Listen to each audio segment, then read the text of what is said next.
ورحمۃ اللہ وبرکاتہ۔ بسم اللہ الرحمن الرحیم وبہ نستعین والصلاة والسلام علی سید الانبیاء والمرسلین وعلی آلہ واصحابہ اجمعین، اما بعد۔ مجھے مختصر وقت میں اصلاح معاشرہ کمیٹی کے اغراض و مقاصد آپ لوگوں کے گوشے گزار کرنے ہیں۔ All India Muslim personal law board یہ اس ملک کا متحدہ ادارہ ہے۔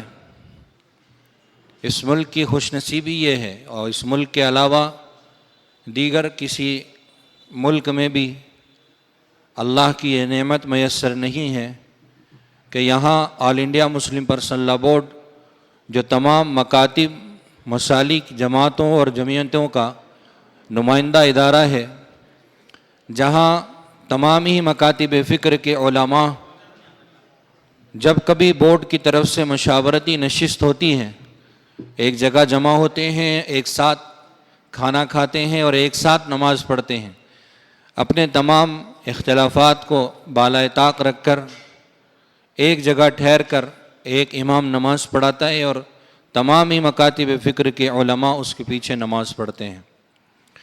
بورڈ کے چند شعبے ہیں جس میں سے ایک حساس اصلاح معاشرہ ہیں۔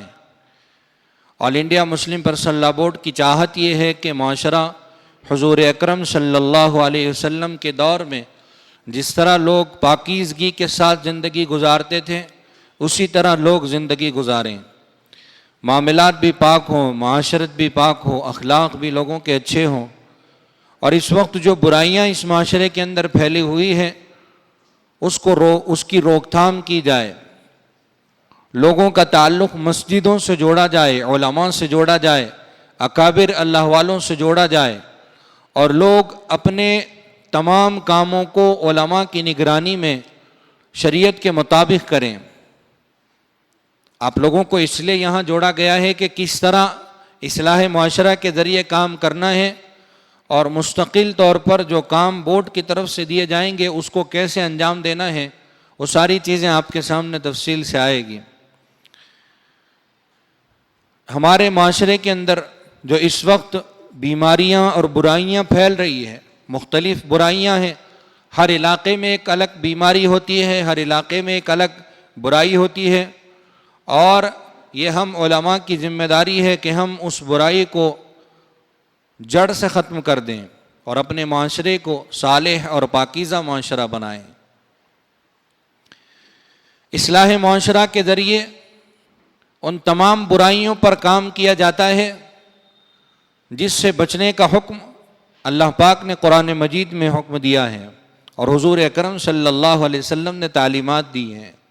مثال کے طور پر اس وقت ہم لوگ جس دور سے گزر رہے ہیں اور ہمارا یہ معاشرہ جس طرح خراب ہوتا جا رہا ہے، نوجوانوں کے اندر کس طرح بے دینی آ رہی ہے، راتوں کا جاگنا، موبائل کا استعمال کرنا، اس پر فحش اور ننگی تصویریں دیکھنا، نمازوں کو چھوڑ دینا، مسجدوں سے اپنا تعلق ختم کر دینا، قرآن مجید کی تلاوت نہیں کرنا، سنتوں کا کوئی پاس و لحاظ نہیں، جو برائیاں اس وقت پھیل رہی ہیں اس پر مضبوط کام کرنے کی ضرورت ہے۔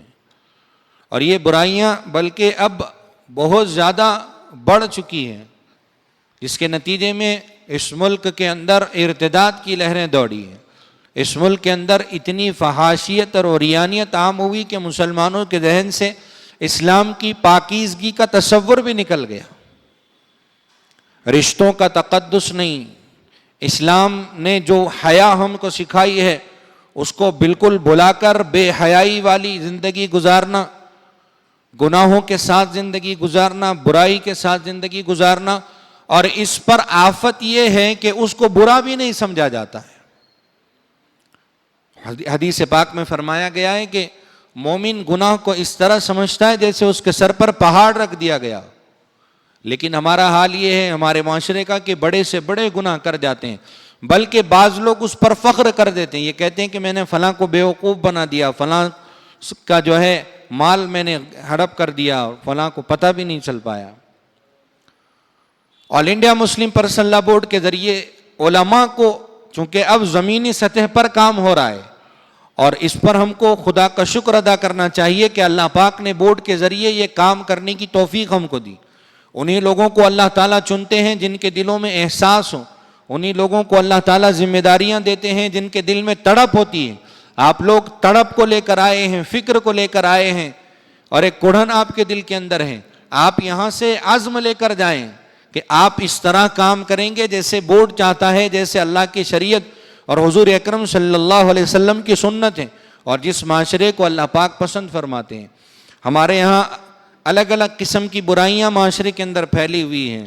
ہمارے پاس گٹ کا نظام ہے، عام طریقے پر اس کو برا نہیں سمجھا جاتا، اچھے دیندار لوگ بھی اور ان کے گھر کی خواتین بھی اس میں مبتلا ہے۔ گٹ بنائے جاتے ہیں اور سودی رقم لی جاتی ہے، بیاج کا کاروبار کیا جاتا ہے، سود کا کاروبار کیا جاتا ہے، اس کو برا بھی نہیں سمجھا جاتا۔ انٹریسٹ پر کاروبار کیے جا رہے ہیں، اس کو برا بھی نہیں سمجھا جا رہا۔ یہ سب چیزیں اللہ کی ناراضگی کو لانے والی چیزیں، یہ سب وہ کام ہیں جس سے اللہ پاک ناراض ہوتے ہیں۔ ہم کو ایک صالح اور پاکیزہ معاشرہ تشکیل دینا ہے۔ اب صرف باتوں سے کام نہیں چلے گا، ہماری تقریروں سے کام نہیں ہوگا۔ ہم اگر مسجد کے امام ہیں تو ہم کو زمینی سطح پر اس کام کو کرنا ہوگا۔ ہم اگر کسی مدرسے کے مدرس ہیں تو ہم جس مدرسے میں ہیں، اور مدرسہ جس گاؤں کے اندر ہے، جس شہر کے اندر ہے، وہاں سے برائیوں کو ختم کرنے کا ہم کو عزم کرنا ہوگا۔ ہم ذمہ دار ہیں، کل قیامت کے دن ہم سے پوچھ کی جائے گی، اللہ تعالیٰ ہم سے سوال کریں گے۔ ہماری زندگی کے ایام گزرے جا رہے ہیں، کام بہت پڑے ہوئے ہیں، لیکن احساس ہمارے دلوں سے ختم ہو گیا۔ اب اس چیز کو چاہا جا رہا ہے کہ آپ علماء کی، ہمارے اکابرین کی سرپرستی میں اپنے معاشرے کو پاک کریں، صاف کریں۔ لوگ ہمارے معاشرے میں رہنا پسند نہیں کرتے ہیں۔ ایک رسالے میں میں نے ایک واقعہ پڑھا تھا، میں آپ کو واقعہ عرض کروں۔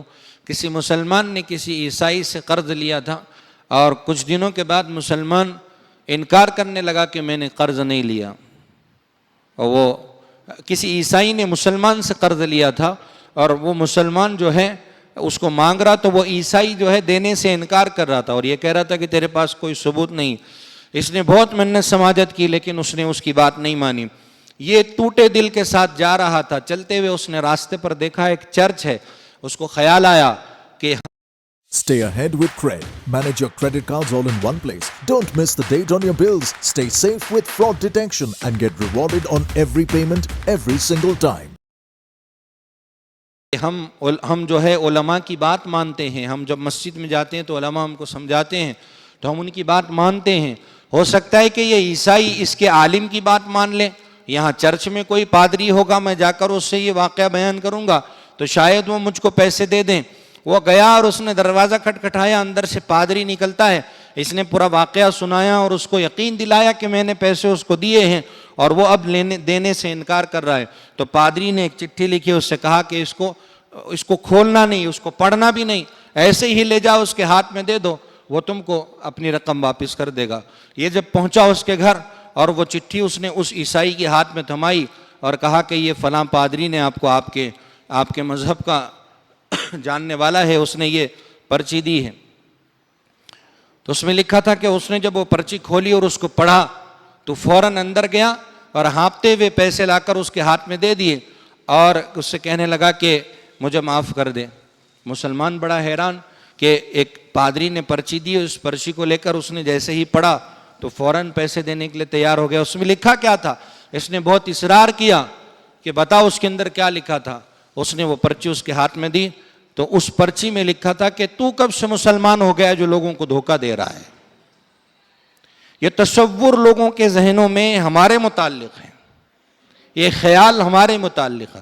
اور ایک زمانہ تھا جب ہم کو دیکھ کر لوگ ایمان میں آیا کرتے تھے، اسلام قبول کیا کرتے تھے۔ امام محمد رحمۃ اللہ علیہ بہت بڑے عالم ہیں اور اللہ پاک نے ان سے بڑا دین کا کام لیا ہے۔ وہ جب راستے سے گزرتے تھے، مسجد کے اور گھر کے درمیان ایک غیر مسلم کی دکان تھی، وہ بہت حیرت سے امام محمد رحمۃ اللہ علیہ کو دیکھتا تھا۔ ایک دن وہ بہت بے قرار ہوا اور اس نے کہا کہ اپنے نوکر سے کہ جاؤ وہ امام صاحب جو مسجد کی طرف جا رہے ہیں ان کو بلا کر لے آؤ۔ وہ گیا، امام صاحب سے کہا کہ آپ کو بلا رہے ہیں۔ امام محمد رحمۃ اللہ علیہ واپس آئے، اس کے دکان پر ٹھہرے۔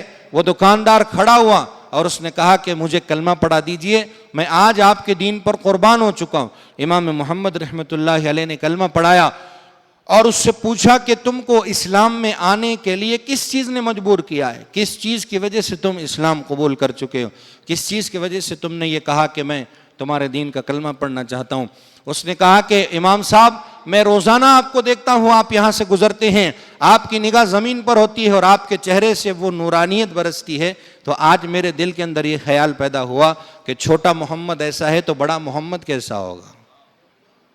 یہ تصورات ہوا کرتے تھے اس زمانے میں لوگوں کے دلوں کے اندر، لیکن اب حال یہ ہے کہ ہم کو دیکھ کر لوگ، ہمارے معاشرے میں عام طریقہ پر یہ ہوتا ہے کہ سستا بھی اگر پلاٹ مل رہا ہو تو لوگ خرید نہیں رہے ہیں، یہ کہہ رہے ہیں کہ مسلمانوں کے علاقے اچھے نہیں ہوتے۔ اصلاح معاشرہ کے ذریعے یہ چاہا جا رہا ہے کہ ہمارے معاشرے پاک ہوں، ہمارے محلے پاک ہوں، ہم سے لوگ عقیدت کریں، ہمارے محلے میں رہنے کے لیے لوگ تمنا اور آرزویں کریں، اور ہم وہ اسلام کی تعلیمات جو حضور اکرم صلی اللہ علیہ وسلم کے ذریعے ہم تک پہنچی ہے اس کو عام کریں، اس کو خوب پھیلائیں۔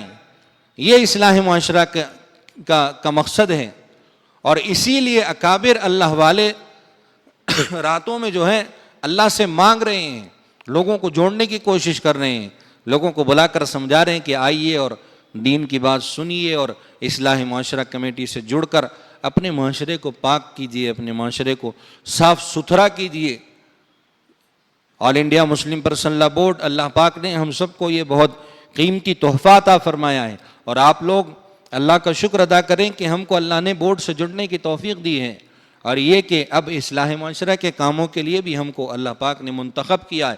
یہ انتخاب اللہ کی طرف کا انتخاب ہے، یہ انتخاب اللہ کی طرف سے ہوا ہے۔ اس بات کو دل میں رکھ کر اصلاح معاشرہ کے کاموں میں جڑیے۔ میں نے سبق کے طور پر حضرت مولانا محفوظ الرحمان صاحب فاروقی دام ظلہ علینا یہاں موجود ہے، حضرت مولانا صدر الحسن صاحب دامت برکاتہم موجود ہیں، میں ان کے طالب علم کی بھی حیثیت نہیں رکھتا ہوں، میں نے یہ چند گزارشات آپ کی خدمت میں پیش کیے ہیں۔ اللہ پاک ہم سب کو عمل کی توفیق عطا فرمائیں۔ جو احباب دور دراز سے